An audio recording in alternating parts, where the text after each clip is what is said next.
러시아 지금 푸틴 대통령의 선천글귀예요. 굉장히 험하고 힘든 기복을 많이 겪었죠. 우크라이나 전쟁을 이제 일으켰을 때의 그 해에 이 분의 그 글귀가 범죄를 이제 저지르고 안 좋은 일을 이제 행하기 시작한다. 근데 그 해에 전쟁을 바로 시작하거든요. 굉장히 유명하고 좋고 잘 되는 사람이 되긴 하는데 대신에 그렇게 되기까지 굉장히 큰 험한 기복을 겪어야 한다는 것이 전반적인 문맥의 흐름입니다.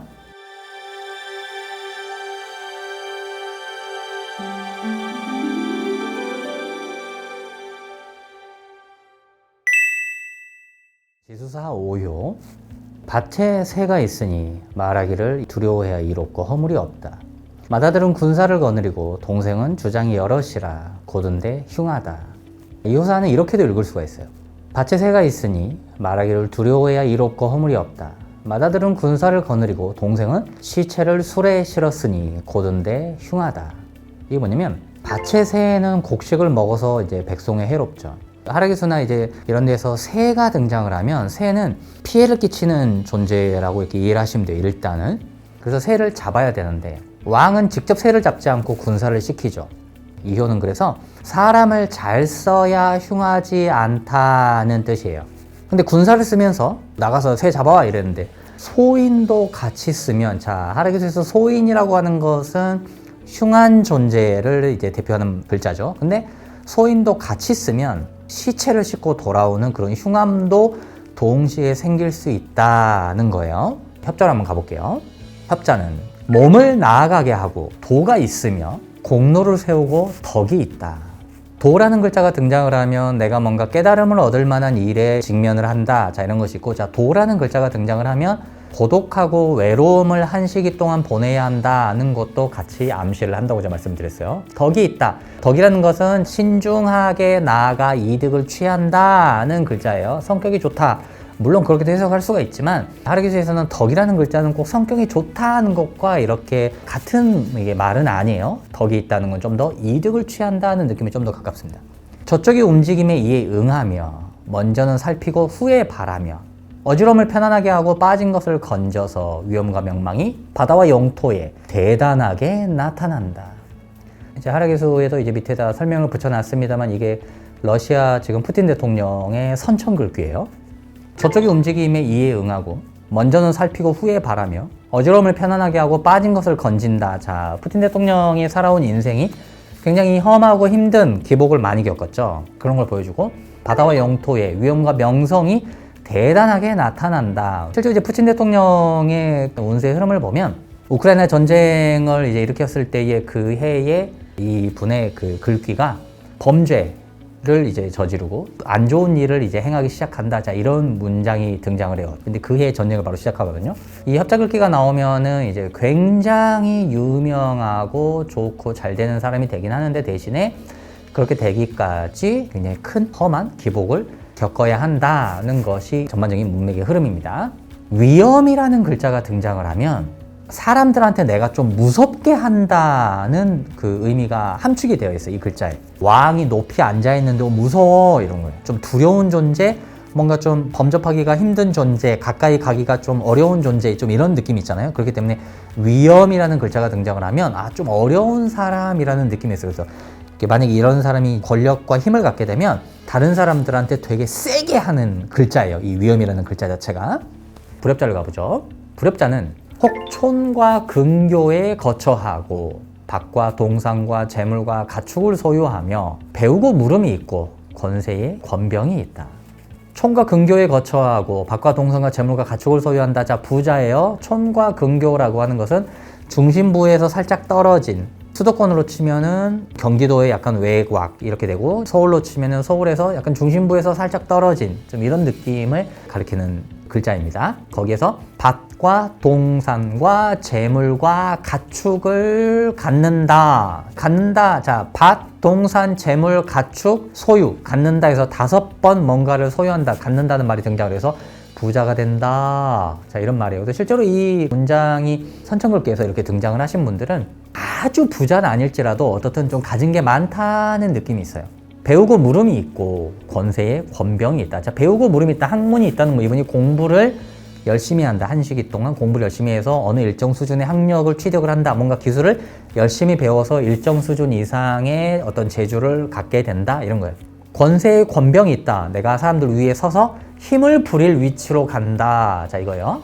마지는 가히 가문을 잘 다스리고 작은 자녀는 수명이 많이 없다. 실제로 이 본문이 등장을 하면 가족관계를 잘 이제 살피셔야 됩니다. 왜냐면 실제로 좀 안 좋은 일들이 있거나 대를 잘 잇지 못하는 그런 흠이 있는 경우가 이제 실전에서 많이 등장을 해요. 이 문장이 등장을 하면 잘 살펴서 이렇게 신중하게 준비를 하면서 나아가시면, 왜냐면 현대의학이 많이 발달이 됐기 때문에 옛날에는 안 되는 것들이 오늘날에는 많이 되잖아요. 그래서 옛날에는 이때 죽어 이렇게 하락기수로 정확하게 딱 죽는 걸 얘기했다면 지금은 이때 죽을 수 있다. 이런 식으로 수명도 넘어갈 수가 있어요. 현대의학의 발달에 의해서. 하지만 죽는다라는 것이 정확하게 이게 위치하고 있는 그 대운의 글귀를 벗어날 수는 없어요.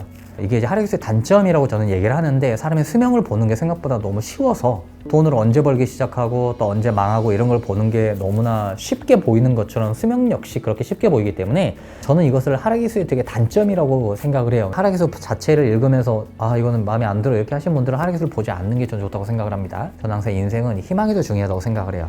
자, 이보다 아래면 망령되게 말하고 망령되게 움직여서 많이 막히고 많이 불호하다. 문장의 흐름이 이보다 아래라는 것은 형제, 자손의 순서에 따라서 이제 이보다 아래다. 자, 이런 식으로 흐르는 거예요. 사회적 지위가 낮다 이런 걸 말하는 것보다는 실전에서 이제 이 본문을 얻으신 분들은 가족 간에 또는 어떤 혈육 간에 그런 느낌이 좀 있으세요. 대비하시면 좋겠습니다. 만약에 대운에서 이 본문이 나오면 본인이 이사를 가거나 사는 곳에 변화가 있어요. 만약에 가족 구성원 중에 한 명이 뭐 독립을 한다. 뭐 그런 것도 있고. 만약에 선천에서 이 본문이 나왔다. 공부를 일단 많이 하고 부동산도 소유하고 재산도 소유하고 사람을 부리는 힘도 가져요. 근데 제가 아까 설명을 드린 것처럼 내가 첫째가 아니라면 수명을 줄이는 행동을 하거나 그런 사건에 휘말리는 경우들이 있어요. 또 자녀가 있다면 첫째가 아닌 나머지 자녀에게 각별히 신경을 써주셔야 되는 거예요. 본문에 있는 그 옹졸할 졸 이 글자는 손 같은 어떤 신체에 장애가 생긴다는 뜻도 있어요. 이 본문은 내가 첫째일 때와 아닐 때뿐만 아니라 본인의 어떤 자녀들에 관한 이야기도 된다. 그래서 읽으셔야 되고, 선천에 이 본문이 나오면은 정년기에 결혼할 기회가 옵니다. 근데 좀 이렇게 눈을 좀 낮추셔야 된다는 그런 느낌이 좀 있어요. 결혼 이후에도 또 자녀로 인해서 조금 고생할 수가 있는 그런 본문이 제가 계속 말씀을 드리고 있죠. 연월일 운에서 보는 이제 세운으로 저희가 가봅니다. 재직자는 혹 집정하게 된다. 혹은 언로에 거해서 지위가 높이 나타난다. 언로라고 하는 것은 말을 하는 길이에요. 기자가 되거나 또는 선생님이 되거나 또는 회사에서 말과 글로써 어떤 업무를 보는, 말로써 간언하는 그런 자리로 간다든지, 자, 이런 것도 포함을 하고, 실제로 임상을 하면 어떤 직업이 또 많이 나오냐면 배우를 하시려고 하는, 말로써 먹고 사는 그런 분들 있죠. 이제 그런 곳에서 이게 많이 등장을 해요. 학습자라면 가지려고 나아가 이름을 이루는데 뒤를 이은 둘째 석차로 곧이 된다. 이 효사 자체가 지금 계속해서 둘째 버금으로 좌라면 이런 말로 지금 가고 있잖아요. 그래서 둘째 석차로 곧이가 된다. 자, 이렇게 되는 거죠.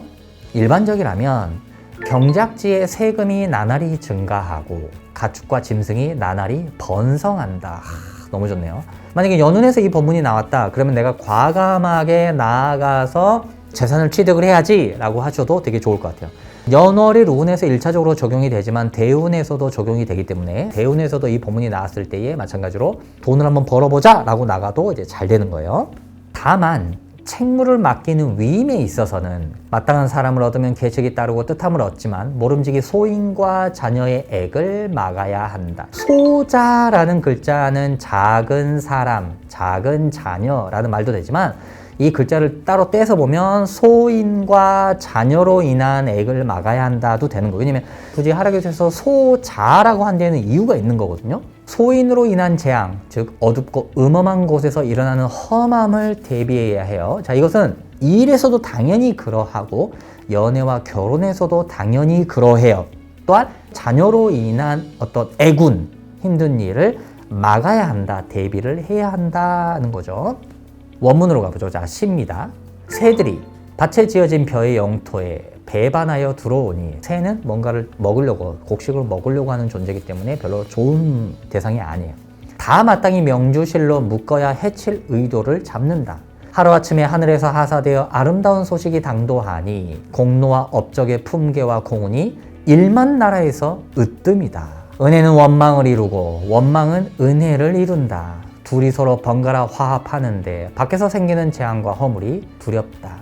은혜가 있고 원망이 있고 원망은 또 은혜가 되고 은혜 은자를 보니까 이제 제가 최근에 들었던 말 중에 재밌는 말이 생각났는지 은혜 은자가 나오면 이것이 은혜를 끼친다 이기 때문에 결혼을 하지 않으신 분은 되게 좋은 배우자를 만난다 이런 것도 되고 내가 이제 사업을 하시는 분 같으면은 좋은 그런 보답을 받는다 또는 어떤 배품을 받는다 이런 것도 되는데 어떤 분이 와이프 되시는 사모님의 성함이 은혜라고 하셔가지고 되게 웃은 적이 있습니다. 네.